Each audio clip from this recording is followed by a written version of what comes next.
10th book of Rigveda, one of humanity's oldest religious texts, there's a hymn. It describes the creation of society from the body of a cosmic being, from the mouth, priests and teachers, from the arms, warriors and rulers, from the thighs, merchants and farmers, from the feet, laborers. This metaphor would shape lives of over a billion people across 3,000 years. But here's a question that scholars, reformers, and millions of Indians have been asking for centuries. Was this system designed to create order or hierarchy? To understand what the caste system was supposed to be, we have to go back to the Vedic period, roughly 1500 to 1000 BCE. This is where we first encounter Varna, the Sanskrit word for color, class, or category. The Varna system, in its earliest form, wasn't necessarily about superiority or inferiority. It was about function. Different parts of society doing different things. 4 categories: Brahmins, the knowledge keepers; Kshatriyas, the protectors; Vaishyas, the producers and traders; Shudras, the service providers. On paper, it looks almost logical. Everyone has a role. Society functions like a body where every part is necessary. But here's where things get complicated. The hymn I mentioned, the Purusha Sukta, modern scholars, including Sanskrit experts, believe it might have been added to the Rigveda centuries after the original text was composed. Think about what this means. If this verse was inserted later, it wasn't describing a divine creation.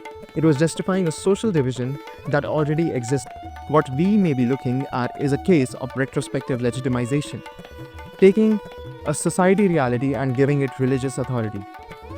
The earliest Vedic texts barely mention an elaborate caste system. What exists is described by scholars as embryonic, barely formed. The detailed rules, the rigid boundaries, those come later, much later. In texts like the Manusmriti and various Dharma Shastras written between 200 BCE and 200 CE, we start seeing something different, something more rigid, something that more of looks like a hierarchy. So what did these later texts say they were creating? According to Dharma Shastra, the purpose of Varna system was to decongest the responsibilities of life, to prevent conflict by giving everyone a specific duty. The logic went like this: if a Brahmin stays focused on knowledge and teaching, if a Kshatriya focuses on governance and protection, if a Vaishya focuses on economic prosperity, and if a Shudra focuses on service, everyone knows their place. No one encroaches on anyone else's territory. No conflicts, no chaos, perfect order. And backing all this was a sophisticated philosophical framework: Dharma, Karma, Moksha. Do your duty in this life, improve your karma, get reborn into a better position. Eventually achieve liberalization from the cycle entirely. The texts explicitly state that Varna should be based on one's qualities and not actions, your guna and karma, not merely birth. A Brahmin who doesn't act according to a Brahmin principles, theoretically, isn't really a Brahmin. Because those same texts that talk about flexibility and merit, they also contain hundreds of rules about purity and pollution, about who can marry whom, about who can eat whom, and who can study the sacred texts. And by around 1000 BCE, something begins to shift. The system starts to calcify. Brahmins begin claiming special privileges.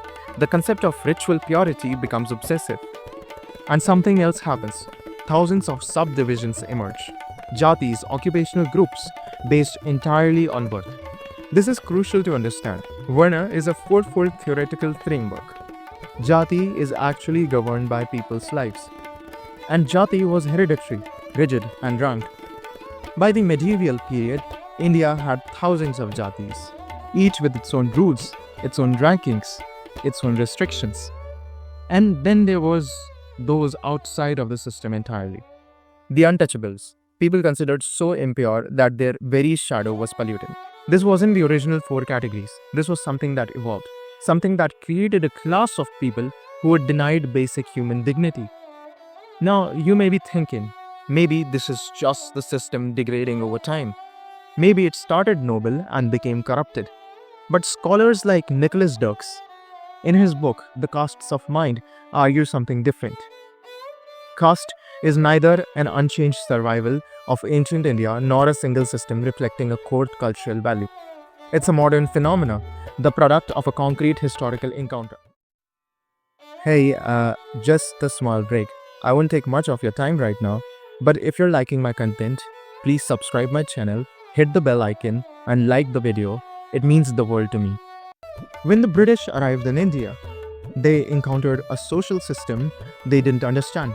Thousands of jatis, regional variations, contradictions, fluidity in some spaces, rigidity in others. So they did what colonial powers do. They tried to catalog it, measure it, rank it.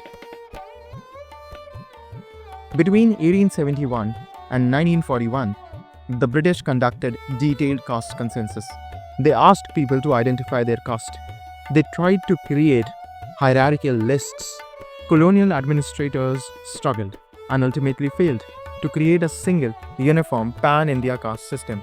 But in trying, they did something profound. They took something that was already becoming rigid and made it legal. Administrative, official. They created legal frameworks around castes. They used it for taxation, military recruitment, for administration. They ranked groups in official hierarchies.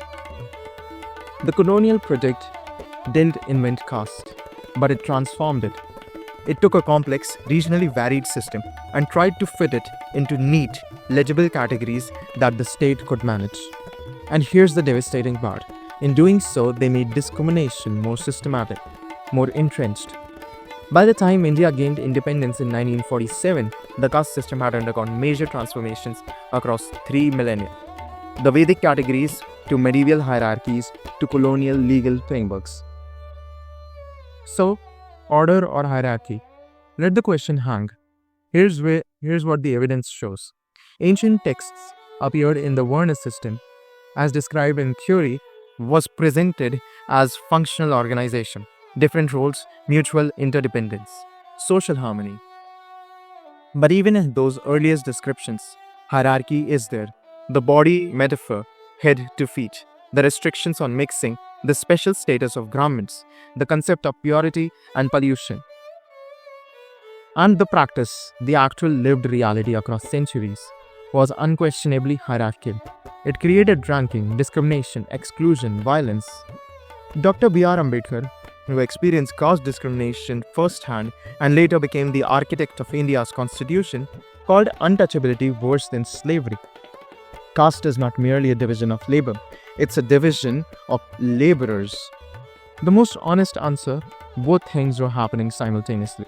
The system was sold as order, as everyone having their purpose, their place in harmonious whole. But it was experienced by millions of people across thousands of years as hierarchy, as oppression, as the systematic denial of dignity and opportunity.